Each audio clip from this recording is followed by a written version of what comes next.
y en la Fiscalía General de la República, ¿no? Porque una de las cosas que tú estás mencionando aquí es que lo que estamos viendo es otro ejemplo de una cosa que es sistémica y que en distintos gobiernos a lo largo del tiempo ha salido a la luz, llámese Tamaulipas, llámese Nayarit, llámese Veracruz, llámese Chiapas, digamos, le podemos poner el ejemplo y la cara que querramos y el puesto además que querramos, desde líderes de corporaciones policiales, bien decías, fiscales, gobernadores, miembros, ¿no?, que de administradores de los sistemas penitenciarios, como es este caso, porque estamos hablando aquí de un personaje que no solo se inició como secretario de Seguridad Pública desde los 90, sino que además pasó por la entonces Procuraduría de Justicia de la Ciudad de México, que pasó también por administrar el tema de prisiones y cuestiones de reinserción social en el estado de Tabasco antes de volverse a reinsertar. Dirigió la Policía de Investigación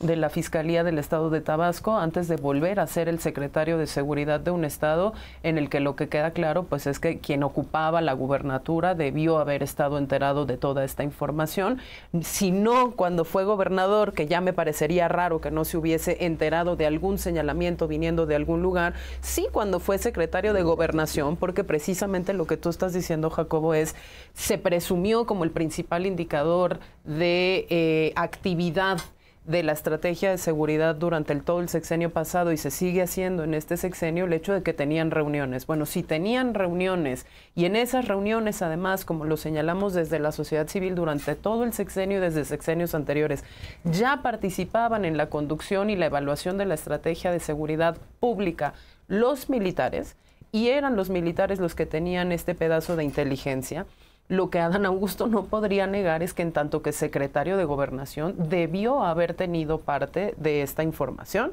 y decidieron todos en conjunto no hacer nada.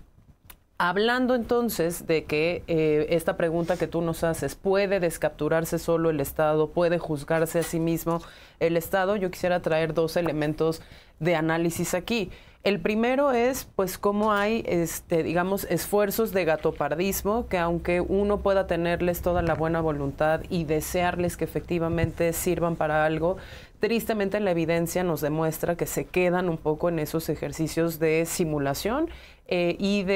o de intervención en el más bajo nivel de la cadena, como son, por ejemplo, los operativos Enjambre con los que se inauguró la administración de Claudia Sheinbaum. Fue específicamente en el Estado de México que se dieron los primeros operativos liderados por Omar García Harfuch para descapturar corporaciones policiales en donde se tenían indicios de que los mismos jefes de cuadrante o los mismos, digamos,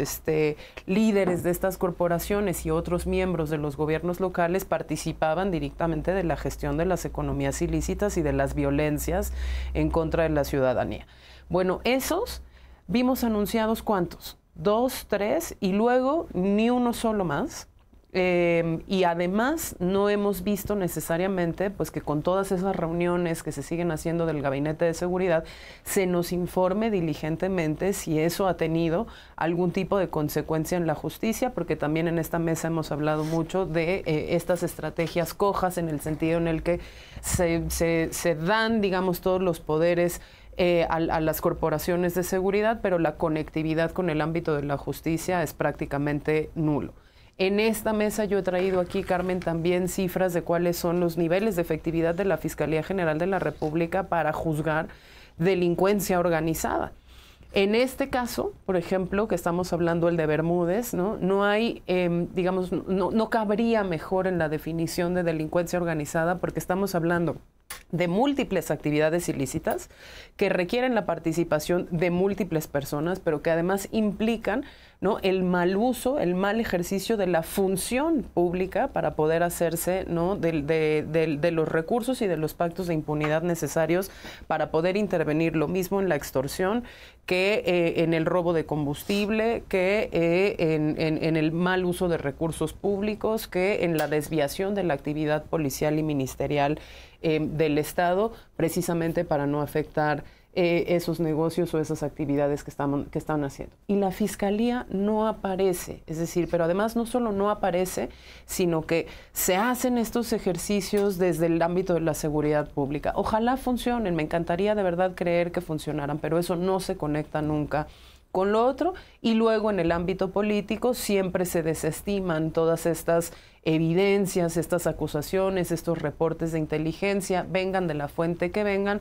porque todo se politiza y todo se convierte entonces en agresiones de carácter político y ataques en contra de una mayoría que cierra filas contra un personaje que está desaparecido. Porque además, ¿no? El líder del Senado, de la bancada morenista en el Senado, no ha dado la cara, no ha aparecido. La presidenta dijo, no tenemos por qué investigarlo a él. Yo diría que sí, tendrían por qué investigarlo a él, si de nuevo, en tanto que secretario de Gobernación, debió haber tenido parte de la inteligencia militar que señalaba lo que estaba ocurriendo en el Estado, porque además no se nos olvide que Tabasco se descompuso tremendamente en el 2023 y 2024, y fue la descomposición de las condiciones de seguridad en el Estado lo que llevaron a la renuncia de Bermúdez antes, ¿no?, de que formalmente ya se le girara una orden de aprehensión a principios de este año. Entonces creo que eso es particularmente relevante. Esta pregunta que tú haces, ¿se puede descapturar al Estado? La evidencia hasta el momento nos dice no puede, porque aunque hace estos intentos en los bajos niveles, no lo conecta con la Procuración de Justicia, y porque desde el ámbito político, ¿no?, antes de dejar avanzar cualquier proceso institucional que efectivamente pudiera acercarnos a algo parecido a esa descaptura, se politiza, se partidiza, y por lo tanto pues se polariza en la sociedad, algo que ahora ya podría estar más bien interpretado no como un caso